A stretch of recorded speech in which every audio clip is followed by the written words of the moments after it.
प्रधानमंत्री नरेंद्र मोदी ने इसरो की सफलता के बाद, चंद्रयान-3 की सफलता के बाद मीडिया के सामने आकर, टीवी पर आकर, कैमरे पे आकर बधाई दी और फोन पर बात की, वो भी कैमरे के सामने।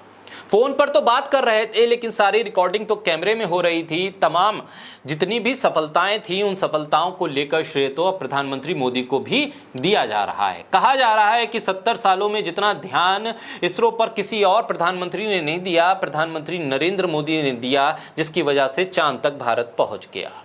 भारत की सफलता और वैज्ञानिकों की सफलता और मेहनत के बाद प्रधानमंत्री मोदी का चमकता चेहरा हर एड पे, हर इश्तिहार में नजर आ रहा है और प्रधानमंत्री टीवी पर भी खूब चमक रहे हैं।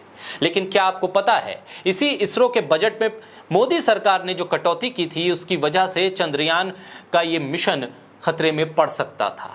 बजट में कटौती के बाद भी वैज्ञानिकों की मेहनत के बल पर चंद्रयान-3 सफल हो पाया, लेकिन श्रेय तो प्रधानमंत्री के खाते में जा रहा है, मोदी सरकार के खाते में जा रहा है। वैज्ञानिकों से कोई नहीं पूछ रहा कि आखिर कम बजट में आपने ये कैसे कर दिखाया, आपने ये कमाल कैसे कर दिखाया। बोलता हिंदुस्तान पर मैं हूं आपके साथ फिरजा शाकिर अली बेग।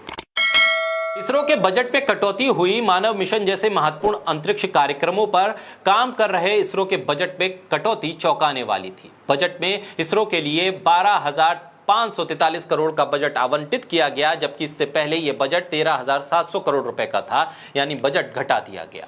मोदी सरकार ने स्पेस साइंस, चंद्रयान-3 सहित तमाम प्रोजेक्ट पे बजट 32% तक काट दिया। उसके बाद वैज्ञानिकों ने अपने संकल्प से इतनी बड़ी सफलता हासिल की, लेकिन अब श्रेय लेने के लिए जरा सी भी देरी किसी ने नहीं की।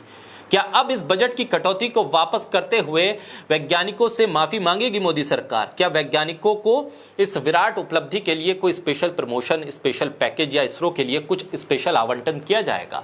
मोदी सरकार ने इसी साल स्पेस साइंस बजट में चंद्रयान-3 सहित सूर्य के अध्ययन पर भेजे जा रहे आदित्य L1 का बजट 32% तक काट दिया। इतने कम संसाधन में भी हमारे वैज्ञानिकों ने जंग फतह कर ली और जब क्रेडिट लेने की बारी आई तो प्रधानमंत्री लाइव आ गए। सभी चैनल पर इसरो के वैज्ञानिकों की जगह प्रधानमंत्री की तस्वीरें लगने लगी और इसरो के वैज्ञानिक कहीं पीछे रह गए।